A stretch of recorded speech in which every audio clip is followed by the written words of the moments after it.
Baik, selamat malam, shalom Bapak Ibu, saudara sekalian. Malam ini topiknya sangat menarik, yaitu tentang Kitab Ayub. Kitab Ayub ini ada 40-an pasal, tapi kita akan membahasnya dalam sekali pertemuan, sebab tidak bisa dipisah-pisahkan. Ya, jadi malam ini mungkin agak panjang pembahasannya, tetapi implikasinya sangat luar biasa. Yaitu, kenapa orang baik bisa menderita? Kan seharusnya kalau orang baik nggak menderita gitu, kira-kira begitu dalam kalimat sederhananya. Untuk itu mari kita siapkan seluruh pikiran dan hati kita. Kita berdoa dulu. Mari kita tundukkan kepala. Bapa di surga, malam ini kami mau belajar lagi Tuhan. Kami mau mendengar firman-Mu agar seluruh hidup kami mengerti kehendak Tuhan. Sehingga kami bisa membedakan manakah yang kehendak Tuhan. Mana yang baik, mana yang berkenan, dan mana yang sempurna. Terima kasih Bapa, berkati mulut hamba-Mu untuk menyampaikan kebenaran ini. Hanya di dalam nama Tuhan Yesus kami berdoa dan mengucap syukur. Amin. Baik, malam ini adalah Kitab Ayub. Sekali pertemuan saja. Hal buruk menimpa orang baik, tanda tanya, subtemanya ya. Karena itu adalah inti dari teologi yang diusung oleh Kitab Ayub ini. Seharusnya kalau mestinya orang baik itu nggak bisa menderita, begitu kira-kira ya. Dan sebagian besar jemaat maupun manusia zaman sekarang pikirannya begitu. Oke, tentang Kitab Ayub sendiri. Kitab Ayub ini menegaskan tentang kedaulatan Allah yang mutlak. Keputusannya sangat mutlak. Ya. Dan sekaligus mengajarkan iman yang lebih dewasa pada zamannya. Pada zaman itu, orang percaya bahwa kalau percaya Tuhan, maka pasti diberkati secara jasmani. Tetapi yang terjadi dengan Ayub tidaklah demikian. Ini membuat Ayub bingung, teman-temannya juga bingung. Kenapa begini? Kan katanya taat diberkati, tidak taat dikutuk. Ya. Mengapa orang benar bisa menderita? Penulis dari Kitab Ayub tidak diketahui dengan pasti. Mungkin Ayub, atau kalau berdasarkan Alkitab Ibrani, itu dipercaya Musa yang menulis. Tapi mungkin juga Salomo atau bahkan mungkin Elihu. Namanya juga kemungkinan bisa saja. Tahun penulisannya juga tidak diketahui dengan pasti. Tapi kisahnya terjadi sekitar tahun 2000 sampai 1800 sebelum Masehi. Kisahnya diperkirakan di situ. Kitab ini ditulis dengan genre puisi. Jadi bentuk kalimat-kalimatnya semuanya puisi. Jadi jangan diartikan secara literal semuanya ya. Ini puisi. Ayub bukanlah tokoh fiktif. Artinya dongeng atau cuma hikayat gitu. Bukan. Ayub itu adalah tokoh real. Tokoh historis. Ya. Dan itu disebutkan dalam Yehezkiel 14 ayat 14. Coba kita baca ya. Apa kata Yehezkiel tentang Ayub? Yehezkiel pasalnya yang ke 14 ayat 14. Biarpun di tengah-tengahnya berada ketiga orang ini, yaitu Nuh, Daniel, dan Ayub. Artinya Ayub ini tokoh real, bukan perumpamaan, bukan figuratif. Benar-benar tokoh real. Begitu ya. Oke. Disebutkan juga dalam Yakobus 5 ayat 11. Oke, kita lanjutkan. Ya. Latar belakang pendahuluannya begini. Ayub 1 ayat 1. Ada seorang laki-laki di tanah Uz bernama Ayub. Orang itu saleh dan jujur. Ia takut akan Allah dan menjauhi kejahatan. Jadi Ayub ini orang baik, takut akan Allah lagi. Dan ia orang terkaya di sebelah timur. Itu Ayub 1 ayat 3. Ia orang terkaya di sebelah timur. Tapi apa yang terjadi? Kita baca saja ya, yang agak urut supaya jelas. Ayub pasal 1 dari ayat 1. Ayat 1 sudah kita baca tadi. Ayat 2-nya, ia mendapat 7 anak laki-laki dan 3 anak perempuan. Jadi 10 ya anaknya ya. Kemudian ia memiliki 7.000 ekor kambing domba, 3.000 ekor unta, 500 pasang lembu, 500 keledai betina, dan budak-budak dalam jumlah yang sangat besar. Sehingga orang itu adalah yang terkaya dari semua orang di sebelah timur. Bapak Ibu Saudara sekalian, kekayaan di zaman itu diukur dengan kepemilikan akan binatang-binatang itu. Domba, unta, lembu, keledai, kuda, dan seterusnya. Nah, ternyata Ayub ini adalah orang paling kaya. Ya. Lalu ayat 4-nya, anak-anaknya yang laki-laki suka pesta rupanya. Nah, tapi yang diperbuat oleh Nuh, di ayat 5-nya dikatakan, setiap kali apabila hari-hari pesta telah berlalu, Ayub memanggil mereka dan menguduskan mereka. Keesokan harinya pagi-pagi bangunlah Ayub, lalu mempersembahkan korban bakaran sebanyak jumlah mereka sekalian. Sebab pikirnya Ayub, mungkin anak-anakku sudah berbuat dosa dan telah mengutuki Allah di dalam hati. Demikianlah dilakukan Ayub senantiasa. Jadi Ayub ini sangat memperhatikan anaknya. Ya. Di soal kebaikan Ayub disebut-sebut di beberapa ayat. Misalnya pasal 2 ayat 3 ya. Di situ disebutkan, tapi kita baca dulu ayat 6-nya. Ayub 1 ayat 6. Ini agak janggal terdengarnya. Pada suatu hari, datanglah anak-anak Allah menghadap Tuhan.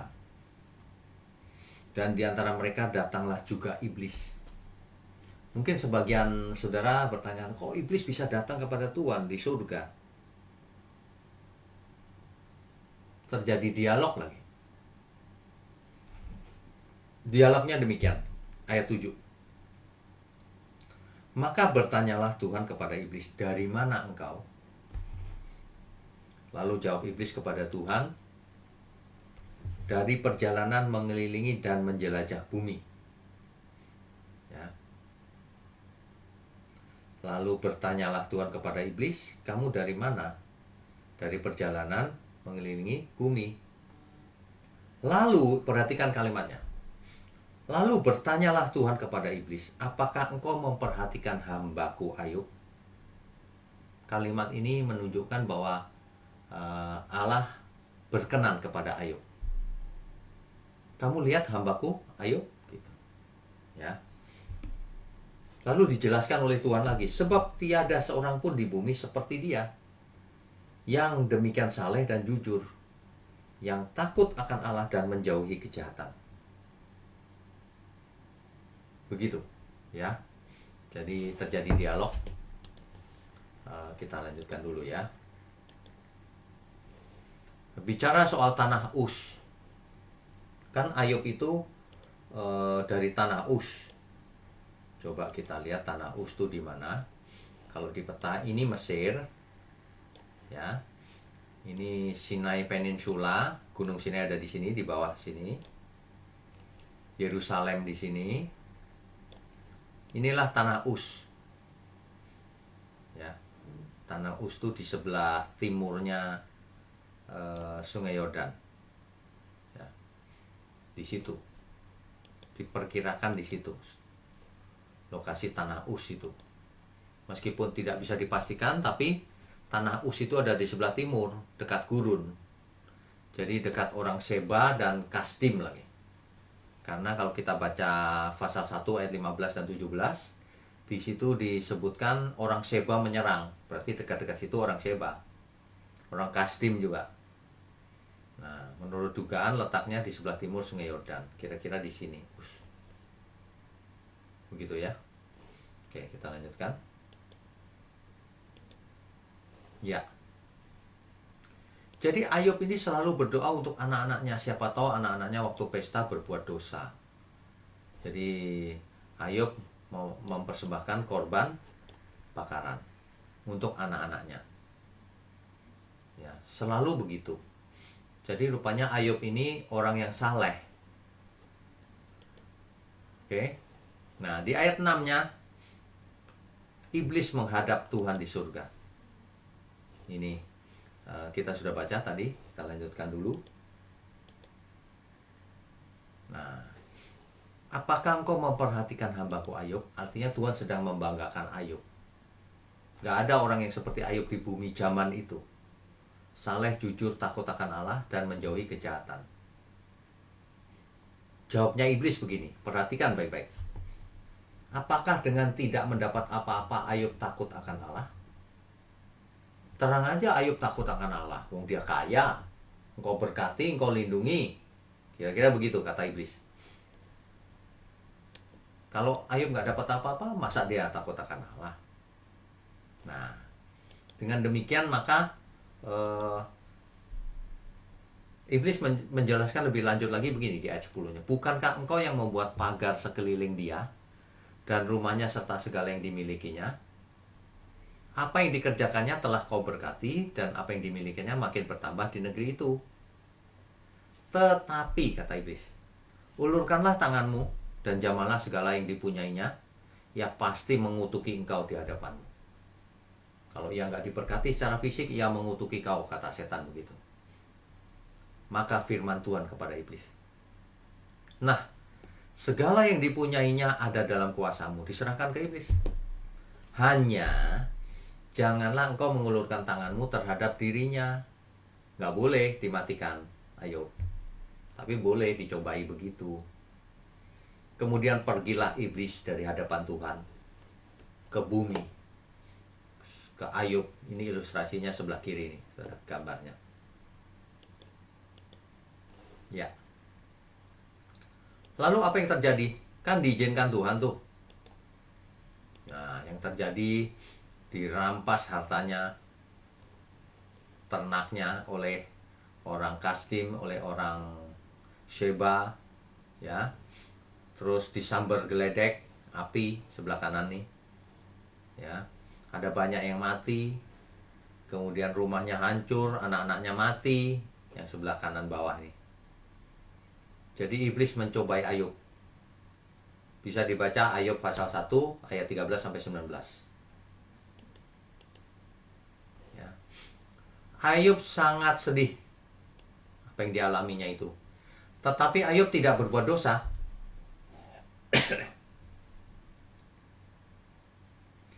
Di ayat 20, maka berdirilah Ayub, lalu mengoyak jubahnya dan mencukur kepalanya, kemudian sujudlah ia dan menyembah, katanya, dengan telanjang aku keluar dari kandungan ibuku, dengan telanjang juga aku akan kembali ke dalamnya.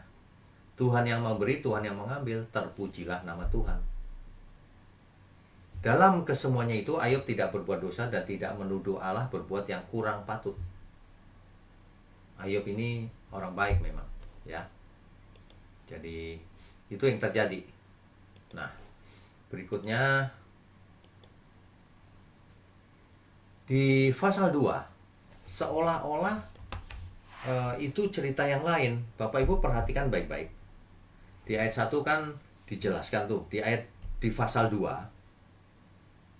Pada suatu hari datanglah anak-anak Allah menghadap Tuhan, dan di antara mereka datang juga iblis untuk menghadap Tuhan. Kan di pasal 1 sudah dijelaskan, di pasal 2 ditulis lagi. Itu bukan kejadian yang lain, itu kejadian yang sama. Itu gaya bahasa di Perjanjian Lama begitu. Tetapi yang kedua ini untuk melengkapi yang pertama, diceritakan di situ bahwa iblis juga menimpakan Ayub dengan bara yang busuk di seluruh tubuhnya. Dari telapak kaki sampai kepala Ayub penuh dengan borok. Istrinya pun menyuruh Ayub mengutuki Allah dan mati. Mati saja kau kutuki Allahmu, kenapa kau begitu, gitu kira-kira. Ya. Masih bertekunkah engkau dalam kesalehanmu? Kutukilah Allahmu dan matilah gitu. Tetapi jawab Ayub kepada istrinya itu, engkau berbicara seperti perempuan gila. Apakah kita mau menerima yang baik dari Allah tetapi tidak mau menerima yang buruk? Maunya yang enak-enak saja. Dalam kesemuanya itu Ayub tidak berbuat dosa dengan bibirnya. Ayub nggak buat dosa, ya. Sampai kemudian, nah ini ceritanya, ya. Berikutnya nih. Sampai kemudian 3 sahabat Ayub yang melihat dari jauh, ya, mendengar kabar malapetaka yang menimpa Ayub, maka mereka datang.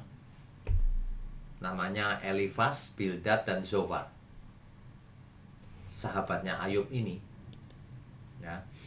Mereka bersepakat untuk mengucapkan bela sungkawa kepada Ayub dan menghibur Ayub.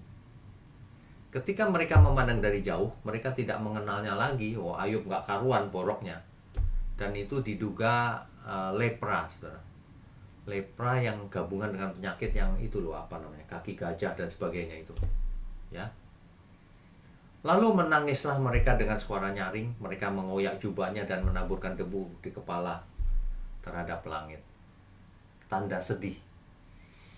Lalu mereka duduk bersama-sama Ayub di tanah selama 7 hari 7 malam. Ini sahabat yang baik loh, Bapak Ibu. Seorang pun tidak mengucapkan sepatah kata kepadanya. Jadi diam aja bersedih 7 hari 7 malam. Karena mereka lihat Ayub penderitanya sangat berat, ya. Sampai di situ masih nggak masalah. Nah, jadi kalau kita lihat 3 sahabat Ayub ini, Elifas itu orang teman, adalah keturunan Esau. Bisa dibaca di Kejadian 36 ayat 11, bahwa teman itu keturunannya Esau. Jadi orang Edom sebenarnya. Sedangkan Bildad orang Suah adalah keturunan Abraham dari Keturah. Kalau kita baca di Kejadian 25 ayat 2, itu ada namanya Suah. Zofar orang Naamah tidak diketahui keturunan siapa itu. Tapi sahabat Ayub ada yang keempat, yaitu namanya Elihu, ya. Elihu ini adalah keturunan Nahor. Kalau Bapak Ibu ikut online Bible Study dari awal, tentu tahu siapa Nahor, saudaranya Abraham, ya. Oke, kita lanjutkan dulu. Nah, jadi teologi yang beredar hari itu adalah kalau taat diberkati. Yang dimaksud dengan berkat itu kaya raya, banyak kambing dombanya, lembunya, kaya raya, tanahnya luas, gitu. Kalau taat diberkati, tidak taat dikutuk. Itu pengertian semua orang hari itu, termasuk Ayub. Makanya Ayub bingung, apa yang terjadi dengan aku ini, kok begini, seperti terkutuk gitu. Jadi mengapa Ayub dicobai sedemikian hebatnya? Tidak adil, gitu. Kelihatannya tidak adil, saudara. Nah, kita lanjutkan dulu ya. Akhirnya Ayub mulai komplain, berkeluh kesah. Mulai pasal 3 itu. Jadi Ayub mulai berkeluh kesah dengan hebatnya. Mungkin ya sangat menderita ya. Bapak Ibu Saudara bisa baca pasal 3 utuhnya, secara utuh. Bahkan Ayub bicara begini, ia berharap tidak pernah dilahirkan dan mati. Di ayat 1, pasal 3 ayat 1. Sesudah itu Ayub membuka mulutnya dan mengutuki hari kelahirannya. Itu panjang lebar tuh, dari ayat 1 sampai 26. Ya, nanti dibaca sendiri. Kemudian lanjutannya, pasal 4 sampai pasal 14. Ayub pasal 4 sampai pasal 14 itu sebenarnya adalah kisah di mana teman-teman atau sahabatnya Ayub ini mulai berdebat dengan Ayub. Pertama sih baik, menangis bersama, diam 7 hari 7 malam, ya. Mereka bersedih. Tapi lama-kelamaan mulai bicara, terjadi debat. Dibagi dalam 3 babak, saudara. Babak pertama, ini debatnya. Pasal 4-5. Elifas bicara, ia menasihati Ayub agar mencari Allah. Pasal 5 ayat 8. Dan bertobat agar masalahnya selesai. Pasal 5 ayat 17-27. Tapi Ayub menjawab di pasal 6-7. Ia kecewa sama teman-temannya ini. Ia mengharapkan penghiburan dan simpati dari teman-temannya, malah dikritik, ditegur pedas. Itu pasal 6 ayat 14-30. Kalau saudara baca ya, nanti saudara tahu yang dimaksud. Ayub itu malah dikritik habis-habisan. Kamu pasti salah, Ayub. Gitu. Makanya dihukum begini. Ayub bingung mengapa ini bisa terjadi. Ia bukan orang jahat. Mengapa borok atau berenga dan abu menutupi tubuhnya? Meskipun ia berdosa, harusnya kan tidak separah ini hukumnya. Ia berdoa agar mati saja. Pasal 6 ayat 9 tuh. Nah, di pasal 8 giliran Bildad yang bicara. Ia berkeras bahwa Allah itu pasti adil. Tidak mungkin Allah tidak adil. Dan masalah penderitaan Ayub ini pasti disebabkan kejahatanmu, Ayub. Hanya jika Ayub mau kembali kepada Tuhan, maka segalanya akan sembuh, pulih. Jadi Bildad ini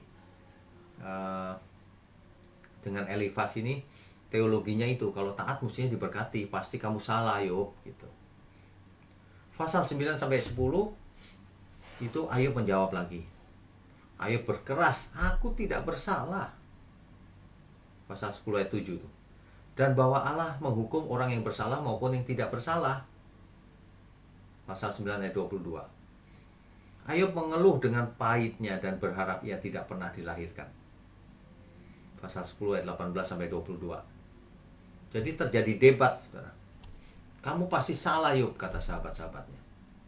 Ayub ngotot, tidak, aku tidak bersalah. Gitu. Ya, oke, kita lanjutkan. Nah, pasal 11 giliran Zophar yang bicara. Ia dengan sombong dan keras menekan Ayub bahwa yang ia alami belum seberapa dibanding yang seharusnya Ayub terima. Ini Zophar ini menghakimi Ayub. Bahkan dia dengan kejamnya bicara, yang kamu alami ini Ayub belum seberapa, harusnya hukuman terhadap kamu itu lebih berat. Tega sekali Zophar ini. Dan ia menegaskan bahwa jika Ayub bertobat, maka penderitaannya akan berakhir. Kekayaan serta kebahagiaannya akan kembali pulih. Perhatikan ya Bapak Ibu Saudara. Semua orang berpikiran seperti itu, termasuk Ayub zaman itu.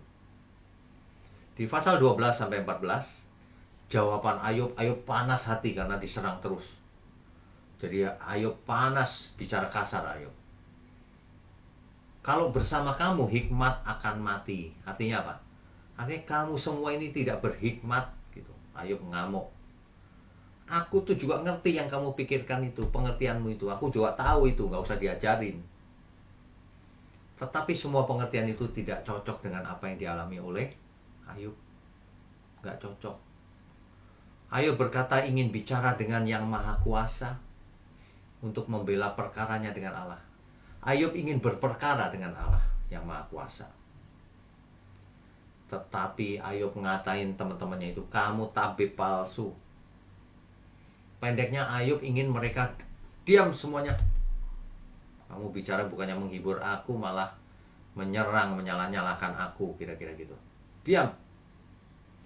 Ayub minta Allah yang bicara dan memberitahukan apa sih kesalahanku. Itu pasal 13 ayat 20-23. Ini kita bahas cepat tapi intinya dapat, saudara. Ya. Nah. Ya. Ini adalah satu kitab yang cukup panjang. Pasal 15, Elifas bicara lagi yang kedua kali. Makin panas debatnya. Perkataan Elifas semakin kasar. Bapak Ibu Saudara bisa baca di pasal 15 ayat 2 sampai 13. Mata Ayub menyala-nyala dicatat. Mungkin marah juga ya Ayub ya. Jadi itu. Nah, Ayub menjawab. Waduh, ini kata-katanya, kamu penghibur sialan katanya. Jadi teman-temannya tiga ini bukannya menghibur, malah dimaki Ayub, kamu ya gitu. Jika aku jadi kamu, aku akan menghibur dan membuat lega. Mestinya begitu. Ayub putus asa. Saudara. Pasal 17 ayat 15. Pasal 18, giliran Bildad yang bicara untuk kedua kalinya. Engkau menerkam dirimu sendiri dalam kemarahan. Ini ketiga sahabat Yakub ini sangat Ayub ini sangat percaya bahwa Ayub buat salah. Kamu nyusahin diri sendiri, Ayub. Ia menakut-nakuti Ayub dengan apa yang akan terjadi kalau Ayub tidak bertobat. Gitu. Nah, pasal 19, Ayub menjawab, istriku jijik kepadaku, anak-anakku menghina aku, sahabatku berbalik melawan aku. Tetapi Ayub masih berpikir bahwa tapi penebusku hidup. Ini luar biasa loh Ayub ini. Tetapi penebusku hidup. Pasal 19 ayat 25 sampai 27 itu. Pasal 20-nya Zofar bicara lagi yang kedua kali. Zofar merasa terhina oleh perkataan Ayub tadi.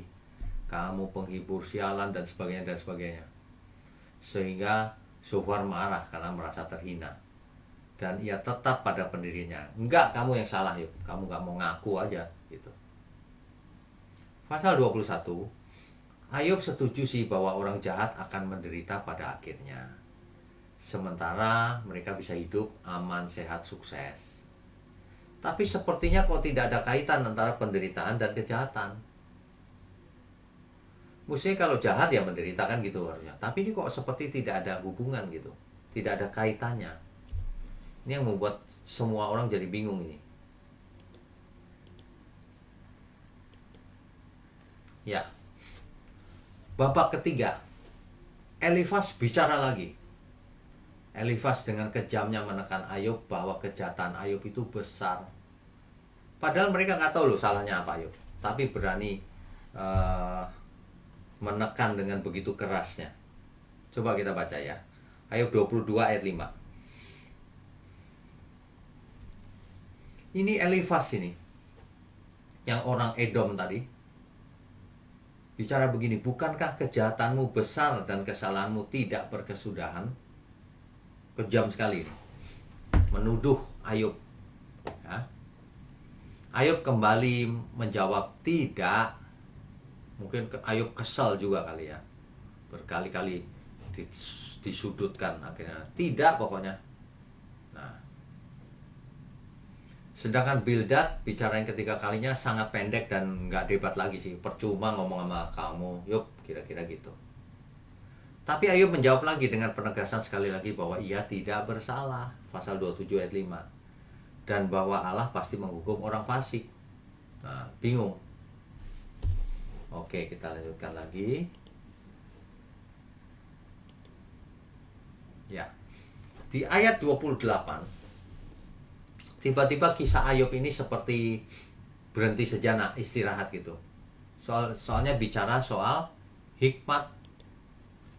Hikmat Ayub 28 ayat 28 itu kesimpulannya. Tetapi kepada manusia ia berfirman, sesungguhnya takut akan Tuhan. Itulah hikmat. Dan menjauhi kejahatan, itulah akal budi. Jadi kalau orang tidak takut akan Tuhan, tidak berhikmat artinya. Jadi kalau orang berbuat jahat, ia tidak punya akal budi. Itu artinya. Itu pasal 28, saudara. Ya, oke, kita teruskan dulu. Pasal 29 sampai pasal 31, Ayub membela diri. Ayub bersedih meskipun ia tetap membela dirinya bahwa ia tidak bersalah. Ayub membandingkan ketika ia masih kaya dan sukses sehat di pasal 29 dengan ketika penderitaan ini menimpanya, pasal 30 itu. Dan Ayub berharap yang Maha Kuasa menjawabnya. Pasal 31 ayat 35. Tolonglah jawab ya Tuhan gitu. Apa sih ini sebabnya gitu. Nah, tapi akhirnya Ayub diam, nggak banyak omong lagi. Saat itulah Ayub mulai bisa mendengar suara Tuhan harusnya. Kalau komplain terus nggak pernah dengar. Banyak orang begitu, komplain dulu ya. Nah, ternyata ada sahabat Ayub yang keempat, namanya Elihu. Setelah Ayub diam, ini pasal 32 sampai 37 ini. Jadi isinya adalah begitu. Setelah Ayub diam, ketiga orang itu juga berhenti berdebat dan merasa mereka tetap benar. Ya udah, diam aja. Elihu marah terhadap Ayub. Kenapa? Karena Ayub merasa dirinya lebih benar dari Allah. Tanya-tanya macam-macam, mana gitu. Seolah-olah Allah tidak adil. Dan marah kepada ketiga sahabat Ayub itu karena mereka mempersalahkan Ayub. Dimarahin itu ketiga orang sahabat Ayub itu sama Elihu, oleh Elihu. Karena Ayub dipandang salah padahal nggak ada buktinya. Elihu memberitahu Ayub bahwa ia hampir menuduh Allah yang tidak adil. Bahaya Ayub. Oke, kita teruskan. Nah, di pasal 38 sampai 41 itu Tuhan menjawab. Tapi Tuhan bukan menjawab menjelaskan pertanyaan Ayub, tapi Tuhan menjawab dengan pertanyaan juga. Pasal 38 ayat 4. Dikatakan begini, di manakah engkau Ayub ketika aku meletakkan dasar bumi? Ceritakanlah kalau engkau mempunyai pengertian. Itu bagus kalau dibaca Bapak Ibu, urut seluruh perikop ya. 38 ayat 31. Dapatkah engkau memberkas ikatan bintang Kartika dan membuka belenggu bintang belantik? Yang mana bisa bintang jauh dan besar? 39 ayat 26. Oleh pengertianmu kah burung elang itu terbang, mengembangkan sayapnya menuju ke selatan? Ayo, kalau kamu laki-laki jawab pertanyaanku, kata Tuhan begitu. Ya, tapi Ayub lalu merendahkan diri, gak berani Ayub. Ketika Tuhan bertanya lagi dengan banyak pertanyaan, Ayub takut. Sehingga akhirnya Ayub mencabut perkataannya. Ya. Akhirnya Ayub mencabut perkataannya. Itu di ayat pasal 42. Jadi Ayub pasal 42 dari ayat 1 sampai 6. Ini ada yang penting, Saudara. Ini ada yang sangat penting, kita baca dulu ya. Maka jawab Ayub kepada Tuhan, aku tahu bahwa engkau sanggup melakukan segala sesuatu dan tidak ada rencanamu yang gagal. Firman-Mu, siapakah dia yang menyelubungi keputusan tanpa pengetahuan? Itulah sebabnya, ya, itulah sebabnya tanpa pengertian aku telah bercerita tentang hal-hal yang sangat ajaib bagiku dan yang tidak aku ketahui. Nah, firman-Mu, dengarlah maka akulah yang akan berfirman, aku akan menanyai engkau supaya engkau memberitahu aku. Nah, ayat 5-nya ini penting. Hanya dari kata orang saja aku mendengar tentang engkau, tetapi sekarang mataku sendiri memandang engkau. Jadi penderitaannya Ayub ini justru membuat Ayub mengalami langsung Tuhan. Kalau dulu apa kata orang, sekarang memandang dengan mata sendiri. Tentu saja bukan secara harafiah, jadi mengerti. Oleh sebab itu, aku mencabut perkataanku dan dengan menyesal aku duduk dalam debu dan abu. Ayub menyesal, sudah komplain, mengeluh, menantang Tuhan, ya, gitu. Lalu apa yang terjadi ketika Ayub sudah merendahkan diri? Ya, di pasal 42, itu pasal terakhir kitab Ayub, itu Ayub dipulihkan. Lalu Tuhan memulihkan keadaan Ayub setelah ia minta doa untuk sahabat-sahabatnya. Dan Tuhan memberikan kepada Ayub 2 kali lipat dari segala kepunyaannya dahulu. Tuhan memberkati Ayub dalam hidupnya yang selanjutnya lebih daripada dalam hidupnya yang dahulu. Berkatnya lebih banyak, 2 kali lipat. Ya. Sesudah itu Ayub masih hidup 140 tahun lamanya. Jadi masih umur panjang. Ia melihat anak-anaknya dan cucu-cucunya sampai keturunan yang keempat. Zaman dahulu rupanya orang umur panjang ya. Sekarang banyak yang nggak bisa melihat cucunya. Sudah meninggal. Barulah ayat 17 ditutup dengan maka matilah Ayub, tua dan lanjut umur. Begitu ya. Oke, kita lanjutkan dulu. Ya. Jadi kalau kita bicara soal penderitaan, perhatikan ada 4 sudut pandang. Yang pertama Tuhan.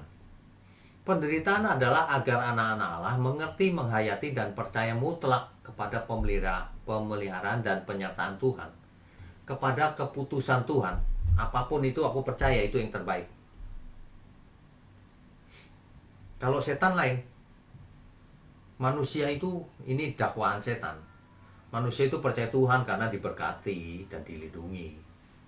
Bukan karena dalam keadaan menderita. Coba menderita pasti gak percaya gitu. Itu setan. Itu tentu saja salah. Ya. 3 sahabat Ayub, pengertiannya, penderitaan itu terjadi karena penderitaannya berbuat dosa. Ini bisa benar, bisa salah, saudara. Tergantung kasusnya. Ya. Dalam kasusnya Ayub, Ayub tidak salah. Kita tahu kan? Karena Tuhan mengizinkan iblis untuk mencobai Ayub. Gitu ya. Kalau Elihu, penderitaan adalah cara Tuhan mengajar, mendisiplin, dan mendidik. Ini harus dijelaskan lebih lanjut tapi. Gitu ya. Oke.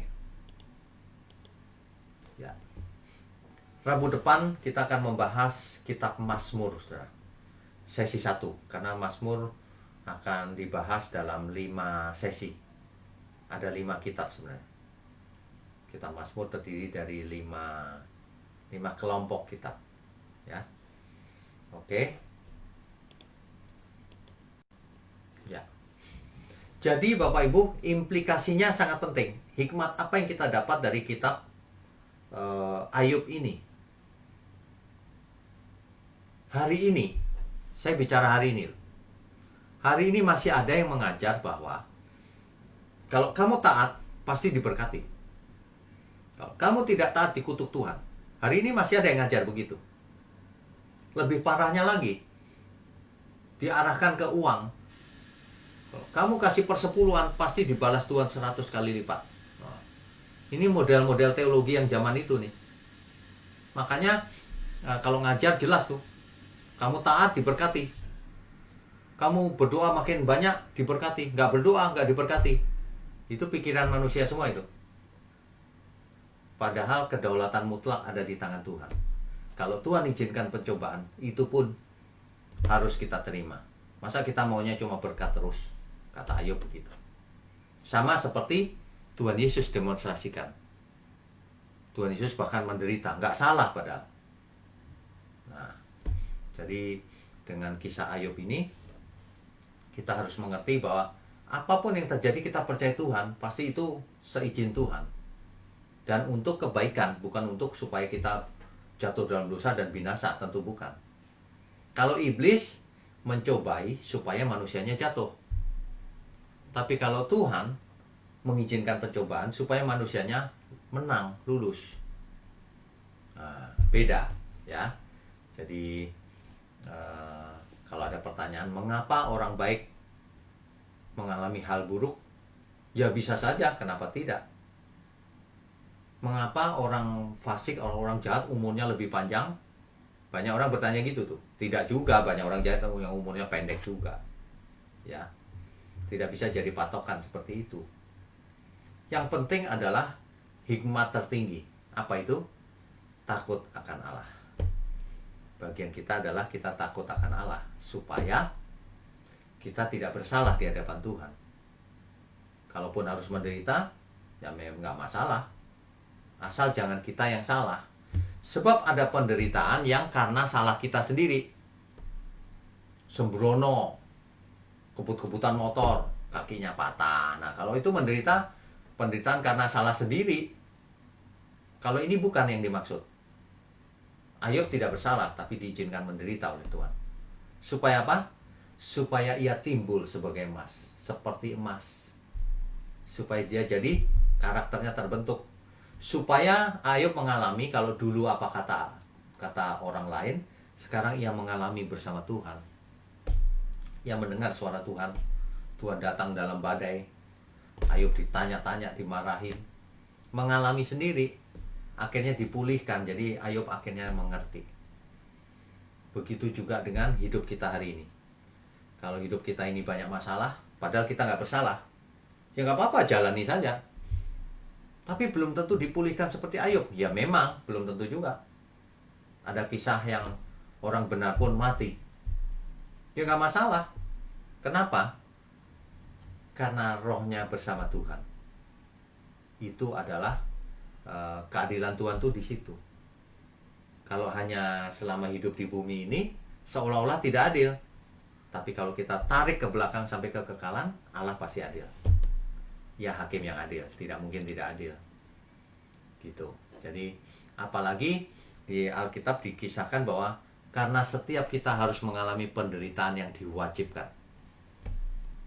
Karena setiap kita bukan hanya diberkati untuk percaya, tapi diberkati untuk menderita. Menderita seperti apa yang dimaksud? Tentu saja bukan menderita karena salah kita, tapi menderita karena salah orang lain, karena bencana, karena kita hidup benar, dimusuhi. Nah, gitu maksudnya. Oke ya. Baik, kita lanjutkan dengan diskusi dan tanya jawab. Oke, sebentar saya buka dulu. Ya. Oke, yang pertama Pak Rudi, silakan.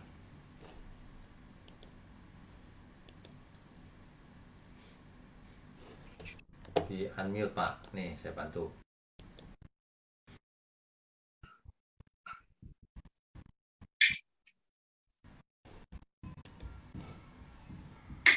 Bisa Pak?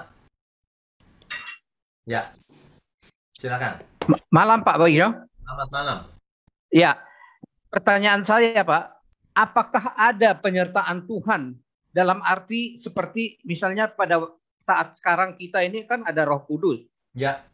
Apapun penderitaan kita, kita tahu bahwa Tuhan itu ada bersama kita. Ya. Nah, pada pertanyaan saya pada waktu Ayub, apakah ada penyertaan seperti itu Pak?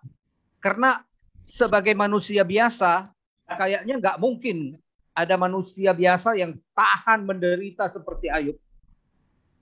Oke, baik. Pertanyaannya itu ya, baik. Di sebelum Pentakosta, Roh Kudus tidak menyertai secara permanen, Pak. Sebelum Pentakosta. Setelah kejadian Pentakosta, barulah Roh Kudus masuk ke dalam diri manusia. Tapi kalau perjanjian lama bisa saja tidak. Bisa saja hanya menyertai, tapi tidak permanen. Karena tubuh kita bait Allah itu setelah Yesus mati di kayu salib. Itu yang bisa saya jawab. Jadi Ayub tahan kenapa?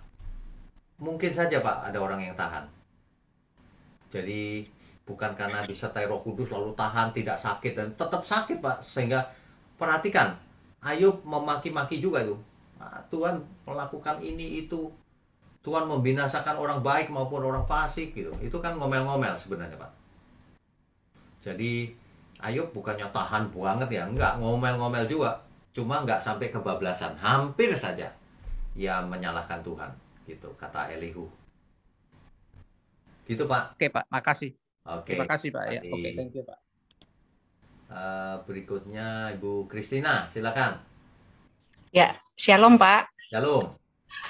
Ya, saya sangat terberkati sekali malam hari ini karena saya merasa dengan adanya saya mengikuti Bible Study ini betul-betul luar biasa, karena saya sendiri merasa selama ini saya kurang layak gitu Pak. Karena satu kan, saya dalam tanda kutip bercerai gitu kan Pak ya, karena mantan memang sudah menikah lagi dengan berbagai alasan. Kadang-kadang kan nih si Ayub luar biasa gitu. Nah, tapi kadang-kadang di gereja tertentu kan Pak, dia katakan, oh kamu nggak layak pelayanan, nggak layak ini karena kamu seperti ini, bercerai itu nggak layak untuk pelayanan gitu. Pertanyaan saya, kira-kira kenapa ya Pak begitu gampangnya para pemimpin ini untuk menghakimi begitu? Terutama kan harusnya kan dia bertanya nih, kenapa masalahmu kok kamu sampai seperti ini? Saya pernah tanya 7 pendeta karena kasus saya katakan, boleh nggak saya bercerai?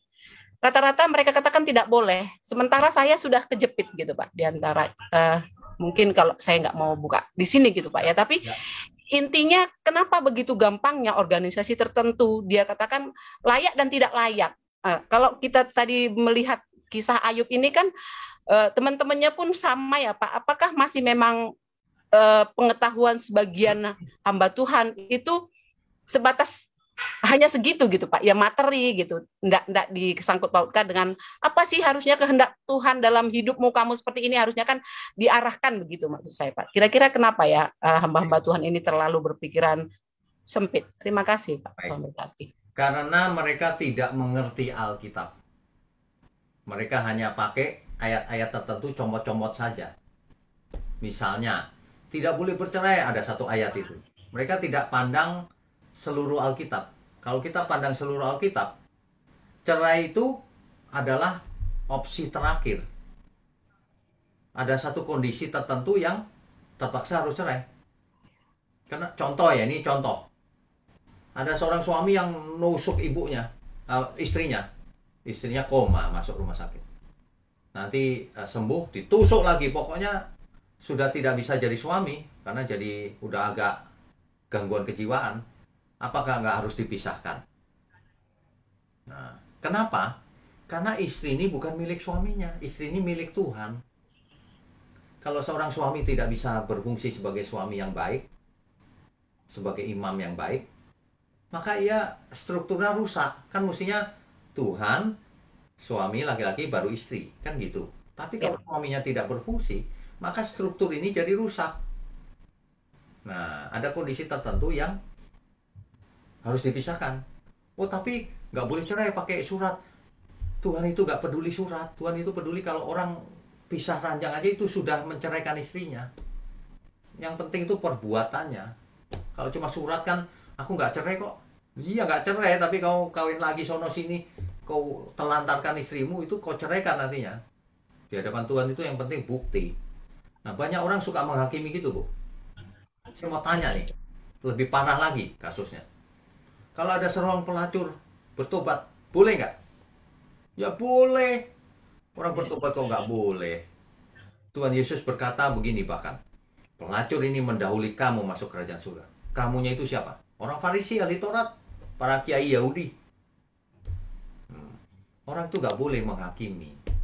Apapun kejadiannya harus dikasih kesempatan setiap orang, gitu loh. Tentu saja kasusnya beda-beda. Gitu, Bu. Ya, terima kasih Pak. Tuhan berkati. Tuhan berkati. Baik, berikutnya Bu Mariana.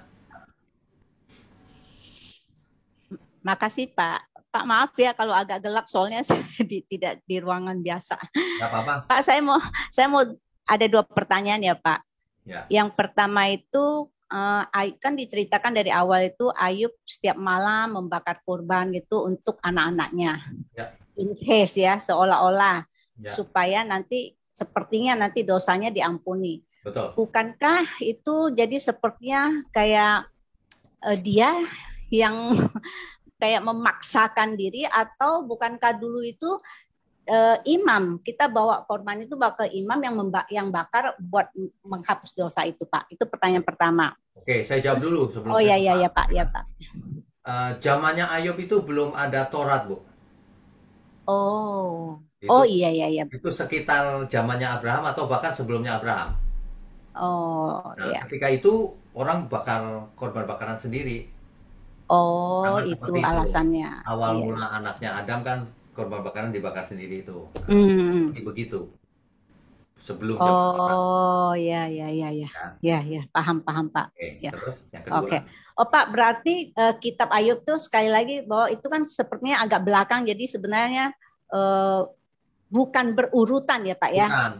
Bukan. Oh, ya. Makanya kalau Ya. kita baca Alkitab jangan dipikir itu berurutan seperti cerita Iya, Mary, bukan. iya, Pak. Iya, Pak. Yang nomor 2 ya, Pak. Ya. Kan Ayub dari awal dia itu berkenan di hadapan Tuhan, bahkan Allah memuji dia. Kemudian terakhir dia bilang gini, sekarang baru saya dulu mendengar dari orang, sekarang dia melihat sendiri. Nah, apakah itu berarti bahwa sebelumnya Ayub itu hanya melakukan ibadah rutin saja, seperti misalnya contohnya ya Pak ya, saya ambil diri saya sendiri, dulu mungkin saya melakukan kegiatan keagamaan saja, saya beragama tapi saya tidak bertuhan. Setelah ada kejadian, ada masalah, baru turning point-nya saya baru merasa, oh iya ya, rupanya dulu itu saya hanya beragama, tapi saya tidak bertuhan. Apakah seperti itu ya Pak? Begini, istilah beragama itu kan sebenarnya mencari Tuhan juga. Ya. Nah, cuman pengertiannya kurang tepat. Seperti Ayub, pengertiannya kalau dia korban bakaran maka diampuni semua. Kok gampang banget gitu ya? Ya. Ternyata tidak begitu. Bahkan ia tidak bersalah aja kena hukuman seolah-olah. Nah, makanya sejak zamannya Ayub itu pengertian berubah. Sayang sekali hari ini orang pengertiannya masih ketinggalan. Taat diberkati, tidak taat dikutuk. Padahal nggak begitu. Apa saja bisa terjadi, tapi penyertaan Tuhan nyata dalam hidup kita.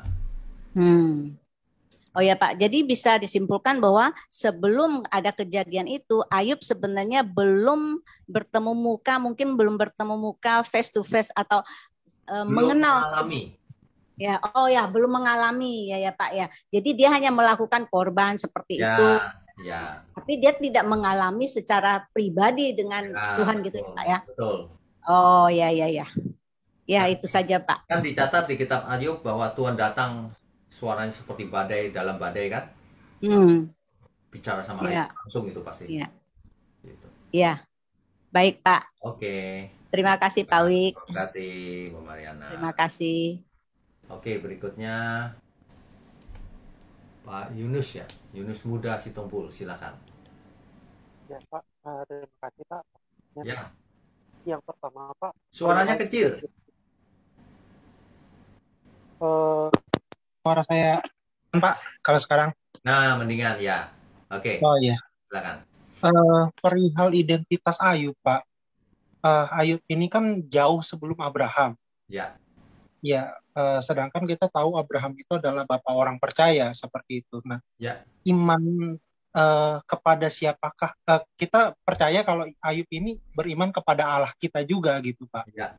Cuma seperti iman yang seperti apa ketika memang Abraham juga belum ada seperti itu. Lalu entah agama atau ajaran apa yang dia ikuti. Itu yang pertama Pak.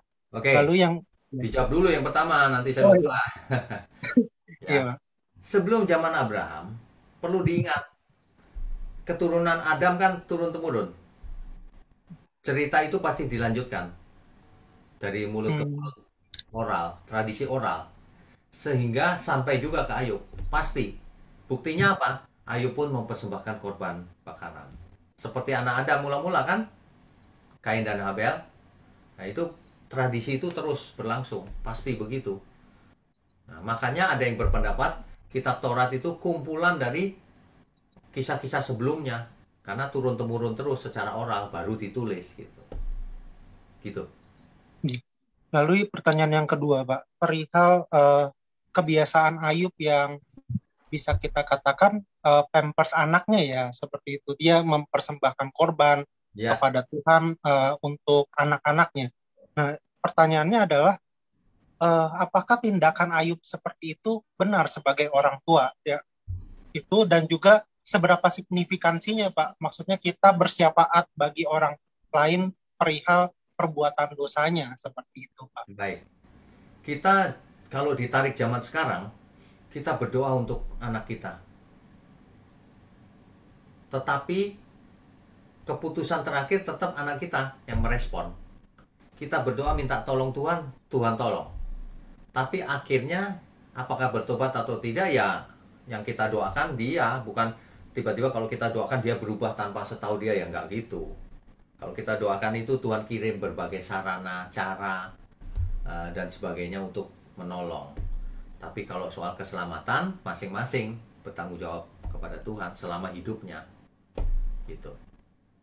Berarti tetap ini ya Pak, maksudnya tetap berguna juga kita bersyafaat. Oh iya dong, itu memang kita harus mendoakan, saling mendoakan kata Alkitab. Ya pasti berguna. Tapi jangan begini, aku berdoa Tuhan besok aku ujian tolong dikasih tahu jawabannya. Nah itu doa yang salah itu. Kan banyak orang doa gitu, Tuhan tolong bayarin utangku. Ya, itu doa yang salah. Utang ya harus bayar, tanggung jawab. Gitu ya. Pak, kalau boleh satu lagi, Pak. Boleh. Kenapa nggak Ayub minta anaknya yang datang kepada Tuhan gitu, Pak? Berarti dia gimana ya? Saya melihatnya kayak yang Imam Eli yang memanjakan anaknya di bait suci ya, seperti itu. Kenapa dia nggak yang ayo bawa anaknya menghadap Tuhan, biar anaknya minta ampun. Jadi perihal mendidik anak sih Pak, seperti itu. Gimana ya Pak? Kelihatannya kalau lihat anaknya itu suka pesta-pesta, anak ini nggak dengerin orang tuanya juga nih. Iya. Kelihatannya begitu. Ya. Nah, makanya anak harus dididik sejak kecil. Kalau enggak, udah gede udah nggak bisa. Gitu. Baik Pak, Itu makasih ya Pak. Oke, Tuhan berkati. Ya, berikutnya Ibu Ina ya. Silakan Bu. Selamat malam Pak Wiknyo. Selamat malam. Mungkin pertanyaan saya udah hampir mirip-mirip. Oh, nggak apa-apa. Saya cuma mau tanya tuh, Ayub itu keturunan siapa? Dari mana ia mewarisi iman yang saleh itu, Pak? Oh, maksudnya kan biasa ada nama-nama gitu kan, orang tuanya terus dia jadi maksudnya saleh banget gitu loh, Pak. Maksudnya dia kok istilahnya kan mewarisi iman gitu loh. Terus kayak dari siapa gitu. Ayub ini mewarisi imannya itu seperti yang tadi saya sudah jelaskan itu, turun-temurun lewat tradisi oral. Jadi dia dengar dari orang tuanya lagi, terus turun-temurun. Nah, cuman nggak dicerita namanya siapa gitu, nggak detail ya Pak? Nggak diceritakan ya. Tapi itu turun-temurun pasti. Itu sama dengan orang Israel, turun-temurun kan terus ajarannya. Gitu. Cuman sayang dia nggak warisin ke anak-anaknya ya saat itu. Mungkin dia berusaha mewarisi tapi anaknya bandel, mungkin. Buktinya apa? Buktinya anaknya suka pesta, dia yang doain, kan bandel berarti anaknya itu. Iya. Makanya semuanya mati. Gitu. Kalau memang mereka nggak bandel pasti dilindungi Tuhan. Nggak boleh dimatikan maksudnya. Nah, mungkin bandel, kemungkinan besar. Gitu. Berarti kalau seandainya dia murtad gitu kan Pak, kan terlalu berat istilahnya pencobaannya gitu seandainya. Itu kira-kira bagaimana ya Pak? Waduh, iya. Ini dia baik aja pencobaannya berat banget tuh. Nah, tapi ini mengajar kita bahwa jadi orang percaya itu jangan aneh-aneh, jangan pakai teologi kemakmuran. Kalau kamu taat pasti aman, pasti diberkati, nggak bisa sakit gitu. Nggak taunya suatu hari kena penyakit, kan jadi nggak cocok. Kita mesti belajar itu natural hidup bersama Tuhan. Kecuali kasus tertentu, aku butuh mujizatmu Tuhan. Dapat mujizat sembuh, bisa, nggak masalah. Tapi setelah sembuh kan nanti mati lagi. Nah, makanya teologi kemakmuran itu salah berat itu. Menyebabkan orang merasa nyaman. Salah. Ya. Iya Pak, terima kasih Tuhan berkati. Oke, Tuhan berkati. Oke, berikutnya Ibu Lis Murni. Silakan, bisa tampilkan video ya. Iya, shalom Pak. Shalom. Saya cuma mau kasih tahu kalau sesi berikutnya itu ditulis tanggal 29 Februari itu tidak ada, Pak. Oh, yang ada tuh ya. mestinya tanggal 1 Maret. Oh iya. Ya, itu aja, Pak. Waduh, itu mujizat kali Bu. Ya, terima kasih. Berarti 1 Maret itu. Iya, itu aja, Pak. 29. Iya, Ya, terima kasih. iya. Oke. Makasih. Ya, Tuhan berkati. Terima kasih. Saking Berkati. semangatnya saya nulis 29. Oke, berikutnya. Ibu Erika Evi ya. Silakan. Bisa tampilkan video. Shalom, selamat malam Pak Tanto. Malam. Ini yang lagi menarik. Saya lagi meneliti pelayanan di rutan, ya di penjara. Ya. Itu 98% anak muda pria yang berada di rumah tahanan itu adalah kasus broken home, lebih dipersempit fatherless. Ya. Dan ternyata keberadaan mereka memang tidak jauh dari ayahnya. Ya. Sehingga mereka menjadi ayah juga nggak bisa. Nah, berkaitan dengan banyaknya kasus perceraian yang terjadi pada pria, ya, yang terakhir adalah dari rekan sendiri, rekan kerja saya, bahkan dia guru agama begitu, dia melakukan rencana pembunuhan terhadap istrinya seperti sinetron. Nah, kemudian si istri itu, teman saya itu cerita, ternyata ibunya juga begitu. Kemudian saudaranya pada begitu. Nah, artinya tidak jauh-jauh dari hubungan saudara. Nah, dari kasus ini memang menjatuhkan vonis untuk cerai lebih mudah. Dan memang teman saya sejak lama sudah menginginkan perceraian. Kemudian saya tanyain begini, dia mengatakan itu sudah selingkuh lama dan banyak selingkuhannya. Terus saya cuma nanya, ketika pertama kali melihat selingkuh begitu, ya. Saya tanyakan pada istrinya, apa yang kamu lakukan? Adakah tindakanmu untuk menyelesaikan atau mengatasi selingkuh itu? Dan teman saya nggak menjawab. Jadi artinya ada juga peran istri yang membuat suami dadi gitu bahasa Jawa, selingkuhnya semakin berulang. Nah, ini adakah dari pemikiran saya, maksud saya dari ini tadi Pak Tanto kan juga mengatakan nanti pada akhirnya ada keputusan cerai, ya. Memang di Alkitab disebutkan tidak boleh cerai, tapi pada akhirnya ada keputusan cerai. Terus kemudian dikaitkan dengan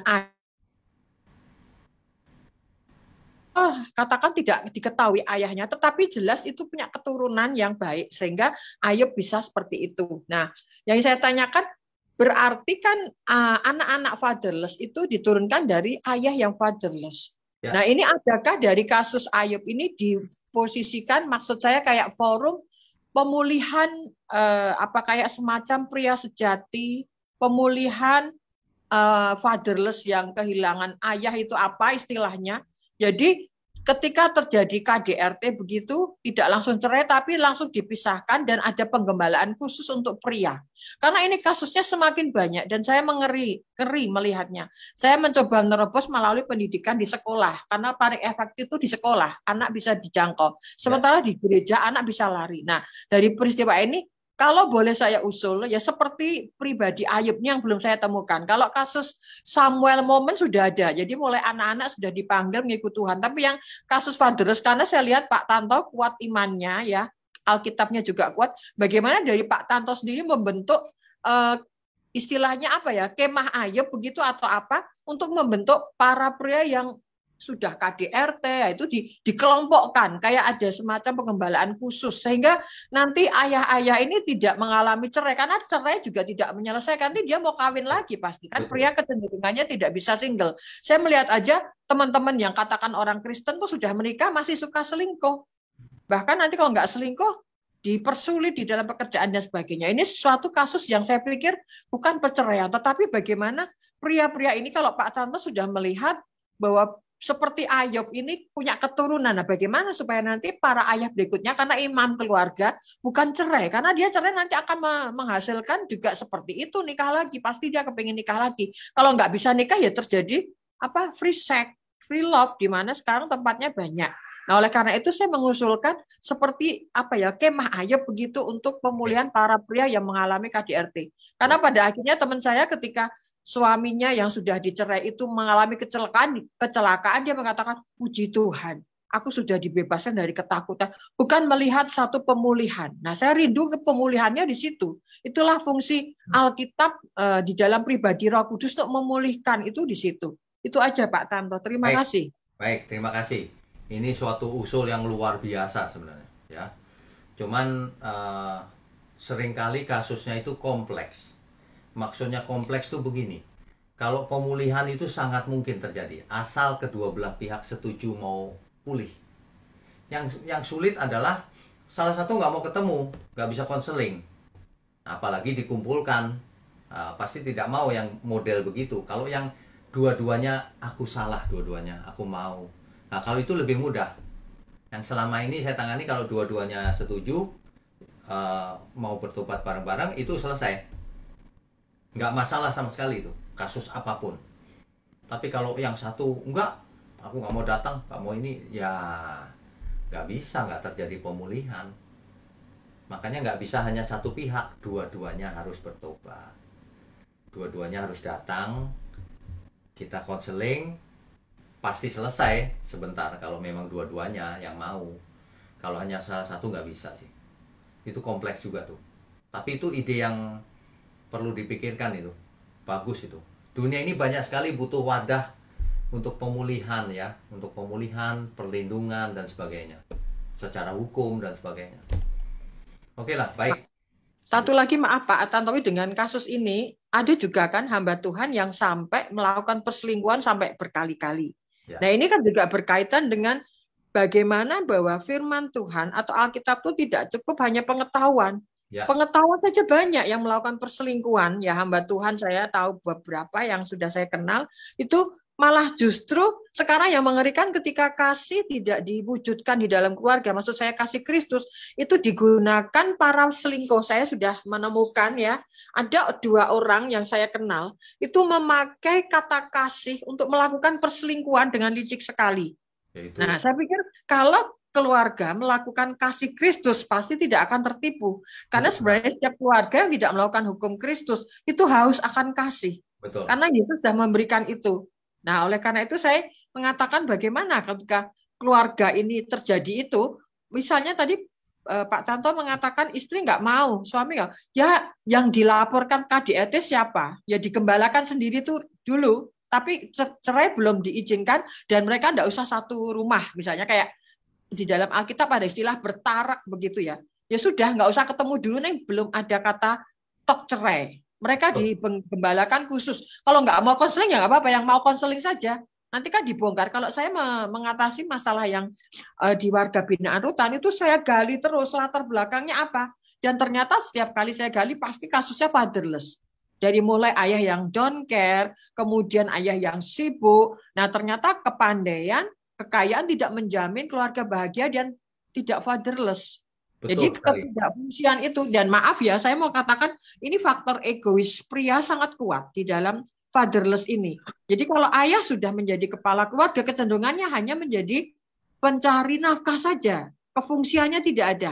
Saya menemukan kasus yang narkoba itu sampai ibunya gila-gilaan membela anaknya nggak berhasil karena ayahnya nggak berfungsi. Kaya raya pandai tapi nggak berfungsi. Hanya kasih uang, kasih kepandaian tapi nggak bisa memeluk anaknya. Dan saya ketemu langsung dengan kasus yang sampai 3 kali masuk penjara narkoba, ibunya sampai membawa ke Jogja dan saya ketemu langsung ibunya akhirnya nyibrat kalau bahasa Jawa karena sudah kewalahan. Nah, peran dia benar-benar sangat diperlukan. Jadi ego pria sampai saat ini saya melihat itu nggak mau disalahin. Jadi selalu kalau ada cerai ya biar nggak rumit ya, maaf ya. Kebanyakan pria nggak mau rumit-rumit masalah. Pokoknya kalau cerai ya cerai, nanti dia nikah lagi nggak nyelesain. Dan itu nanti akan membuat keluarga Kristen semakin banyak yang rusak. Imamnya akan roboh. Ya. Nanti wanita-wanita Isabel akan muncul.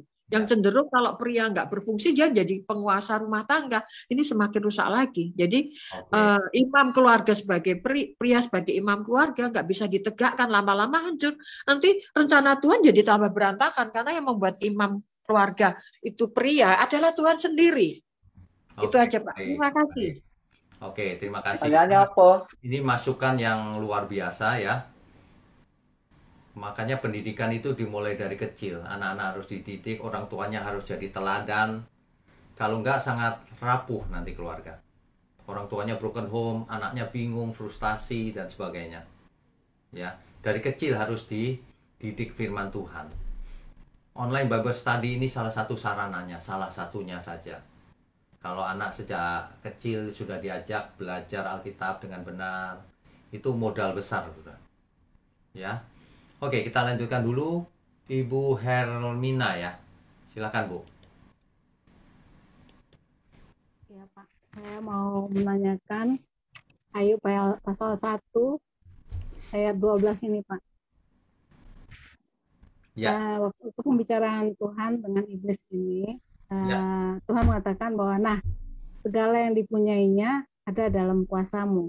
Ya. Sementara di dalam ayat 21 ketika terjadi huru-hara kepada anaknya Ayub, itu Ayub mengatakan Tuhan yang memberi, Tuhan yang mengambil. Ya. Yang mau saya tanyakan itu kenapa Tuhan mengatakan kepada iblis itu segala yang dipunyainya ada dalam kuasamu itu. Oke. Jadi si iblis ini mendakwa Ayub.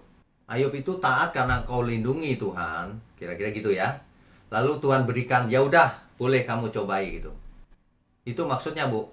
Tuhan yang memberi wewenang pada iblis, ya udah kamu cobai, diizinkan. Nah makanya Ayub tahu siapa yang memberi, siapa yang mengambil, ya Tuhan semuanya. Jadi kenapa iblis bisa mencobai? Diberi Tuhan wewenang untuk mencobai Ayub. Itu maksudnya. Kalau nggak diberi Tuhan wewenang, ya iblis nggak bisa mencobai. Kan ada perlindungan Tuhan. Begitu Bu. Di unmute dulu Bu. Ya. Maksudnya tadi segala yang dipunyainya ada dalam kuasamu itu. Iya, artinya diserahkan oleh Tuhan. Ya udah, dalam kuasamu sekarang. Tadinya enggak. Oh, oke. Tadinya tidak. Gitu. Tadinya tidak. Oke. Terima kasih Pak. Oke, Tuhan Kati. Berikutnya Bu Maria, silakan Bu. Selamat malam Mbak Weknyo dan semuanya. Kan tadi dikatakan kalau Ayub itu sebelum Abraham ya. Ya. Tapi yang berbicara dengan Ayub itu tadi katanya keturunan dari Edom. Edom kan Esau. Esau kan anaknya Iska ya. Ya.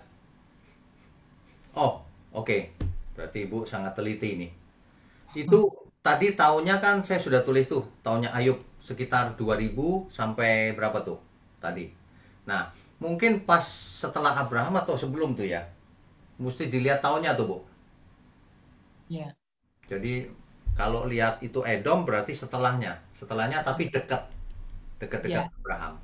Oh iya. Ya nggak mungkin dong sebelum Abraham tapi ada Edom. Ada Edom. Ya benar. Ibu sangat teliti berarti. Benar. Terus saya ini kan yang ini saya mau bersaksi begini. Setelah saya mengenal Tuhan ya, maksudnya saya mengenal Tuhan dengan benar itu memang begini. Maksudnya meskipun kita itu berlaku benar, kita hidup sesuai dengan firman Tuhan, belum tentu istilahnya kita itu selalu dihujani berkat, selalu ini ya. Jadi kita kayaknya mengalami pencobaan dulu ya. Cuman Tuhan pasti mencukupkan semua kebutuhan kita. Tetapi tidak ini, maksudnya Tuhan itu masih ingin tahu seperti apa kita itu pertobatannya. Oke, mengerti. Iya. Maksudnya, ya. Jadi sebenarnya Tuhan itu selalu mencobai manusia, selalu. Nah, tetapi selama ini banyak kesalahan pengertian. Tuhan tidak mencobai gitu, salah. Tuhan mencobai, tapi tujuannya supaya manusia lulus. Iya. Kalau setan mencobai supaya jatuh. Nah, iya. Teks Alkitab bicara soal itu. Jadi misalnya Kejadian 22 ayat 1, Allah mencobai Abraham. Misalnya di ayat lain lagi, Allah mencobai bangsa Israel. Semua, Yesus misalnya. Allah mengizinkan Yesus dicobai oleh iblis. Ayub. Banyak kasusnya, termasuk kita hidup. kita diberi penderitaan, diberi beban, itu ujian sebenarnya. Makanya ditulis bahwa kita itu ikut perlombaan yang diwajibkan bagi kita. Itu maksudnya. Jadi bukan Tuhan tidak mencobai, Tuhan mencobai. Ada ayat yang bilang Tuhan tidak mencobai. Itu maksudnya adalah Tuhan tidak mencobai seperti yang jahat itu. Tidak. Tapi Tuhan mencobai dalam rangka menguji. Itu aja, Bu. Ya, menguji, dan selanjutnya kalau Tuhan berkenan, Tuhan mulai membuka jalan-jalan berkat. Ya. Seperti itu begitu. Ya. Ya. Ya. Ya udah itu aja. Oke. Makasih. Tuhan berkati. Ya. Oke, berikutnya Pak Kris ya. Pak Kris? Betul nggak itu Pak Kris? Iya. Ya, oke. Malam Pak, Shalom. Shalom. Saya itu agak lemot karena faktor usia, terus mungkin juga karena yang lain-lain. Sebetulnya sampai dengan kitab Ayub, kalau OBS dari awal ini, bagi kita-kita yang ikut itu kan, di luar sana seringkali ada pertanyaan, ini saya minta tanggapannya Pak Wigno. Di luar sana kan banyak tanggapan, pendapat dari orang-orang yang terutama tidak percaya ke Tuhan ya, maksudnya ke Tuhan Yesus. Lah itu nyatanya Allah yang disembah merintahkan bangsa A dibasmi oleh Israel, bangsa B dihancurkan, orang-orang Kanaan dibunuh semua itu. Padahal sampai dengan OBS hari ini kalau kita lihat kan Melkisedek itu kan Raja Salem, Pak, Raja Salem. Raja Damai.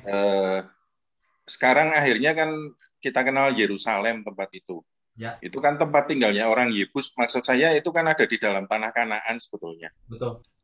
Terus masa Nuh itu juga ada orang-orang yang diberi kesempatan. Nah ini kitab Ayub ini sebetulnya nyingkapkan sekali lagi. Itu kan Ayub ini kan orang Us itu kan keturunan Aram sebetulnya kalau dari garis keturunannya.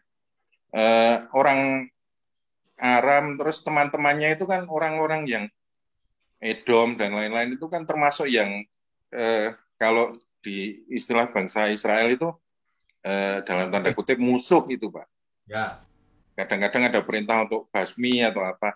Ya. Tapi sebetulnya kalau kita lihat kan, nah ini nyatanya ada Ayub dan ada teman-temannya yang mengenal Tuhan juga. Jadi sebetulnya kita narik dari eranya Melkisedek aja yang mungkin lebih tua dari Abraham usianya. Ya. Kalau ditarik kan paling tidak ada kesempatan untuk orang-orang di tanah Kanaan itu hampir 1000 tahun atau 1000 tahun mungkin.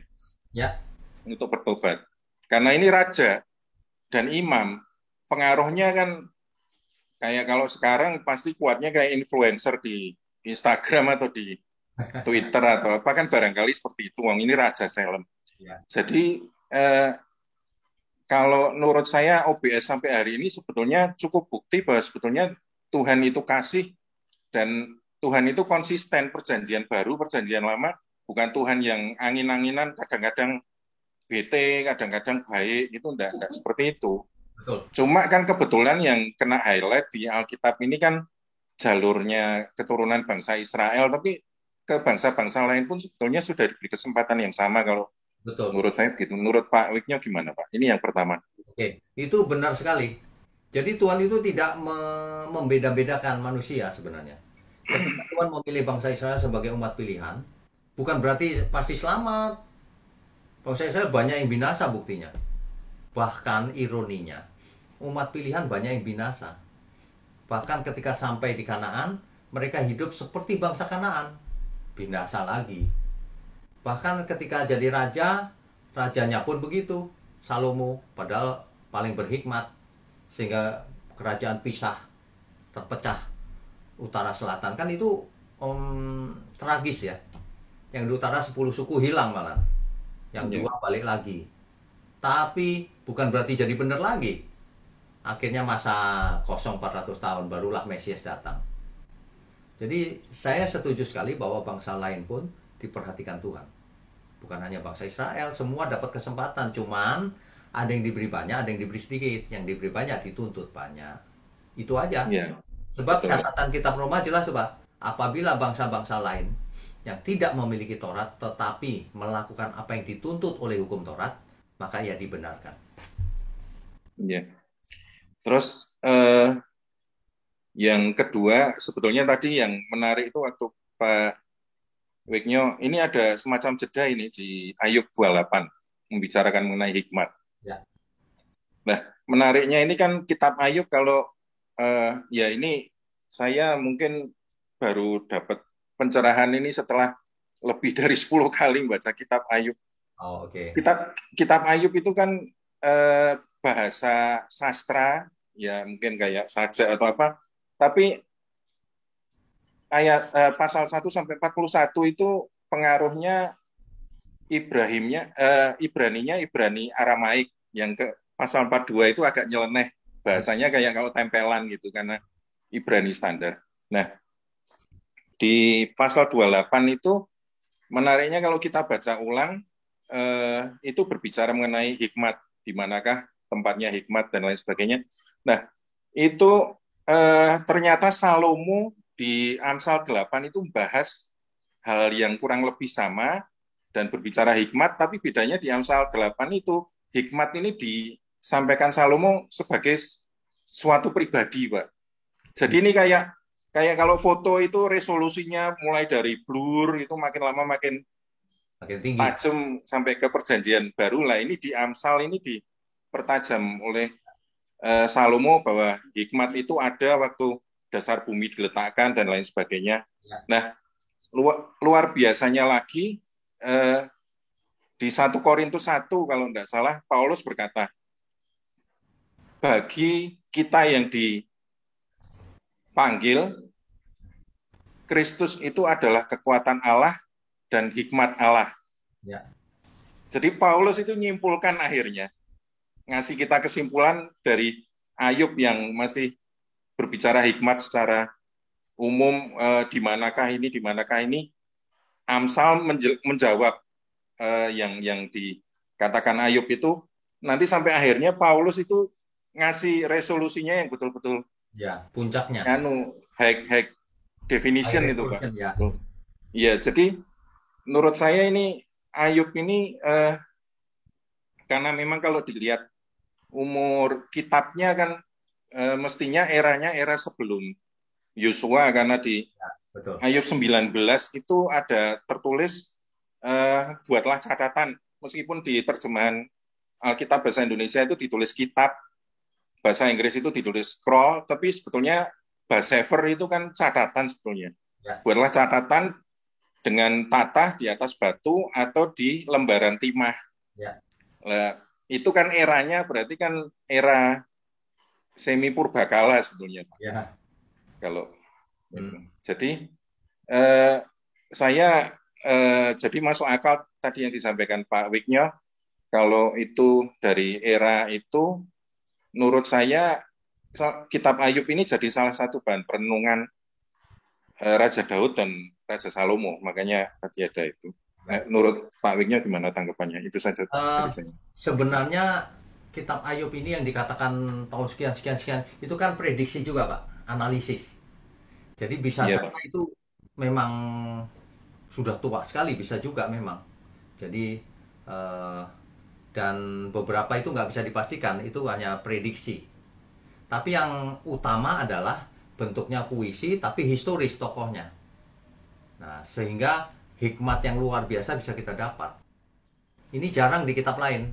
Kalau kitab lain kan taat diberkati, tidak taat dikutuk kan gitu. Kalau kitab Ayub ini enggak, ternyata taat pun bisa mengalami penderitaan seperti Ayub. Ini hikmat paling tinggi justru. Ketika kita mengalami penderitaan, justru kita mendekat sama Tuhan. Makanya tadi di buku saya yang saya tulis, saya kirim ke Pak Wignyo, itu ada korelasinya dengan itu Pak, Gunung Ebal dan Gunung Gerizim. Oh, oke. Sebetulnya kan melesetnya di situ. Dan salah satu yang ditemukan di Gunung Ebal itu di Mesbah yang Musa perintahkan untuk Yosua buat, itu ada amulet, ada lempengan timbal yang diukir kata-kata kutuk itu, Pak. Jadi eranya pasti era minimal sama dengan eranya Musa atau sebelum itu berarti, karena ternyata memang dipraktekkan itu. Ya. Itu. Nah, ini luar biasa ini. Oke, terima kasih. Terima kasih, Pak. Infonya ya. Ini sangat luar biasa ini. Berikutnya Ibu Anis Retno ya. Ya, Pak. Ya, silakan, Bu.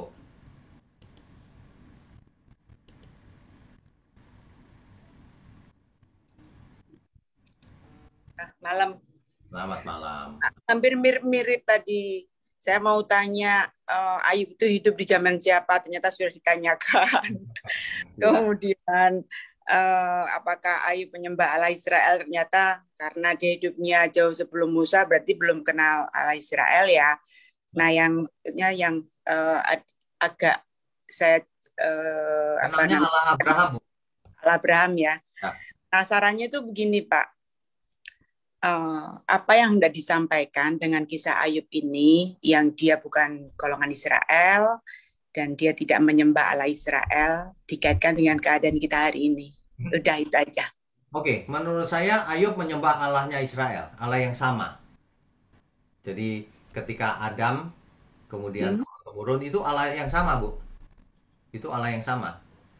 Turun-temurun secara oral itu pasti Allah yang sama, bukan Allah yang lain. Gitu. Ya, gitu ya. Ya, betul. Pasti Allah yang sama. Kenapa? Karena Allah datang dengan dalam badai bicarakan siapa yang menciptakan langit. Kamu tahu ukurannya dan sebagainya, kan Allah yang sama pasti. Bukan dewa-dewa, bukan. Oh iya, saya sempat mikirnya kan ada Allah-Allah yang lain. Nah, tahu bahwa dia yang disembah dia itu adalah Allah yang sama dengan Allah Israel, Allah Abraham itu dari tadi itu ya, bukan yang Allah yang lain nggak bisa apa-apa, Bu. Pernah nggak ada cerita Allah yang lain datang memberkati, memberi perintah? Nggak ada, Bu. Cuma patung-patung aja. Patung itu kan juga dialahkan juga untuk pengikutnya ya. Tapi kan bukan pencipta langit dan bumi dan sebagainya. Cuma katanya aja. Kalau ini kan nggak Allah datang sendiri kepada Ayub. Di mana kamu ketika aku meletakkan dasar bumi? Oh, terus terjadi kan? Nah, itu Allah yang sama. Ingat. Ya Pak. Kurang teliti berarti saya ya. Oke. Ya, baik. Lalu hubungannya Pak sama kita hari ini, Pak? Oh, hubungannya dengan hari ini. Hari ini kita itu harus tahu dan harus percaya penuh sama Tuhan. Kalau kita dikasih penderitaan, percaya saja. Dalam kasus Ayub itu ya, mestinya Ayub percaya dari awal. Kenapa? Tuhan yang suruh setan untuk mencobai kan? Ya udah, itu kehendak Tuhan. Dalam kasus yang paling parah pun begitu. Harusnya kita percaya saja sama Tuhan. Tuhan, kok sepertinya masalahku nggak selesai. Aku percaya saja, Tuhan sertai aku kok. Gitu aja. Kita itu pikirannya nggak panjang. Tuhan tahu ujungnya. Akhirnya nanti begini. Tuhan tahu. Dan tentu Tuhan ujungnya keselamatan. Itu udah pasti. Itu penjelasannya begitu. Jadi jangan ikut teologi kemakmuran. Kamu kasih persepuluhan nanti dibales. Enak hidup ini. Kalau ikut gereja ini kamu nggak mungkin sakit. Nah, yang gitu-gitu udah omong kosong itu. Kalau tabur tuai di Ayub ini nggak bisa itu kan ya. Karena kan Ayub kalau dilihat dari kisahnya kan dia begitu solehnya. Kalau anaknya habis melakukan pesta, dia justru yang melakukan. Menurut saya tabur tua itu selalu berlaku, Bu. Asal periodenya cukup evaluasinya. Kenapa anak dan istrinya dibiarkan mati? Karena mereka nggak dekat Tuhan, pantas dibiarkan mati. Nah, di akhirnya kan tabur tuai. Di akhirnya Ayub dipulihkan 2 kali lipat malah. Kan begitu. Nah, bukannya di awal tuh dia sudah melakukan perbuatan baik, Pak. Saya melihatnya sudah. Di awal sudah baik dia. Ya. Tapi mengalami penderitaan itu kan, musibah oleh iblis, pencobaan. Tapi akhirnya ia tahu bahwa ini ujian dari Tuhan, sehingga ia dipulihkan hidupnya, bahkan 2 kali lebih kaya dari sebelumnya. Kan kalau kita hitung tabur tuai tetap benar. Ya, dia benar ya tabur tuai. Di sepanjang perjalanan hidupnya itu ya Pak ya. Nah, kalau dalam kasus kita, tapi saudara saya itu udah takut Tuhan tapi nggak pernah bangkit Pak ekonominya sampai mati. Loh iya, tapi tabur tuainya di surga menuainya. Nah, tetap aja Bu, tabur tuai pasti. Cuman ada yang dituai sekarang, ada yang dituai nanti. Nggak masalah mau sekarang atau nanti. Yang penting jangan kita bersalah di hadapan Tuhan. Itu aja yang penting. Oke Pak, terima kasih. Malam Pak. Malam. Ini sudah jam berapa ya? Mungkin satu lagi terakhir ya. Ini maaf nih banyak yang nanya malam ini ya. Tapi satu lagi deh. Siapa ya? Ini Ibu Eni ya? MMT Eni Jakarta ini. Ya, selamat malam Pak. Selamat malam. Silakan. Sorry, saya nggak nyalain video karena lagi di luar. Nggak apa-apa ya. Pak, nyambung tadi yang kita kan tahu Pak ya bahwa Abraham asal usulnya, terus keturunannya semua tercatat, sehingga baik di Alkitab maupun secara sejarah pun juga dapat dibuktikan. Untuk kitab Ayub ini Pak, ini yang nulis kitab ini siapa ya Pak ya? Terus keturunan kelanjutan dari Ayub juga kelihatannya nggak ada ya Pak? Ibu ini terlambat pasti joinnya. Oh iya benar, telat. Di awal-awal ada. Oh sorry kalau gitu. Oke. Penulisnya, ada ya? Ya, penulisnya tidak diketahui dengan pasti Bu. Tapi ada kemungkinan yang menulis Ayub sendiri. Atau kalau dalam tradisi Yahudi itu yang nulis Musa. Atau juga Salomo, atau juga Elihu. Kita nggak tahu, nggak ada yang nulis, siapa yang nulis. Tapi itu hanya dugaan. Tapi kalau tradisi Yahudi, itu Musa yang nulis. Tapi secara sejarah dapat dibuktikan ya Pak ya? Maksudnya apakah cerita Ayub ini, maksudnya apa ini dongeng, atau emang real benar-benar ada gitu Pak? Oke. Tercatat di Kitab Perjanjian Baru. Dan di Yehezkiel bahwa itu disamakan dengan tokoh real. Daniel itu real kan? Iya. Daniel real betul. Berarti Ayub juga real. Karena di kitab Yakobus disebutkan Daniel, kemudian Ayub, kemudian ini kan sama. Artinya itu. Tapi keturunannya nggak ada ya Pak ya? Nggak ada dibahas sama sekali ya setelah kitab Ayub ini. Itu nggak. Kenapa? Karena Alkitab fokus pada keselamatan. Yehuda yang 10 di utara udah nggak balik ya udah nggak dibahas lagi. Yehuda yang dibahas itu. Oke, cukup misteri ya Pak ya kitab Ayub ini Pak ya. Nah, di Ayub ini banyak pernik-perniknya yang ada misterinya. Iya itu dia. Betul. Gitu.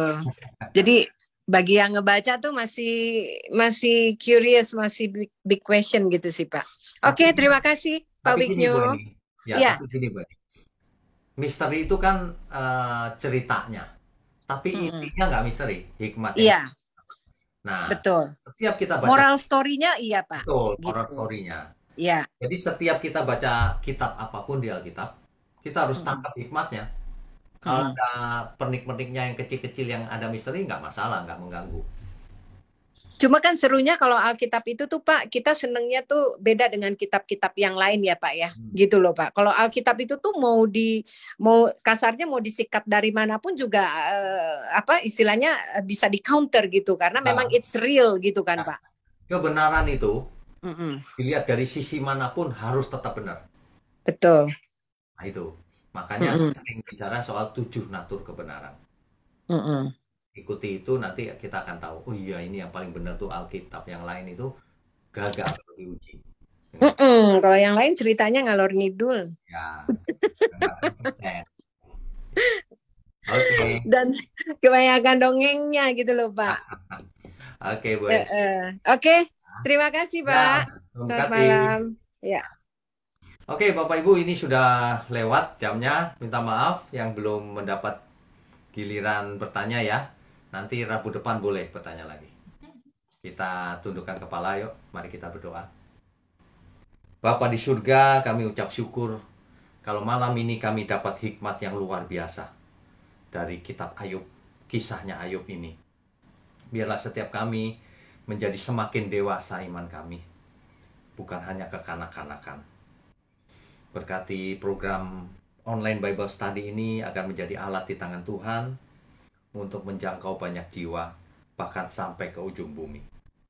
Berkati juga semua yang hadir, yang mendengar, maupun yang nanti akan mendengar lewat YouTube. Juga mohon berkat untuk tangan-tangan yang mendukung pekerjaanmu, agar mereka diberkati baik secara jasmani maupun rohani, untuk menjadi berkat bagi banyak orang juga. Terima kasih Bapa, kami sambut segala berkat untuk kami semua. Sehat, umur panjang, hikmat marifat. Di dalam nama Tuhan Yesus Kristus. Haleluya. Amin. Amin. Amin.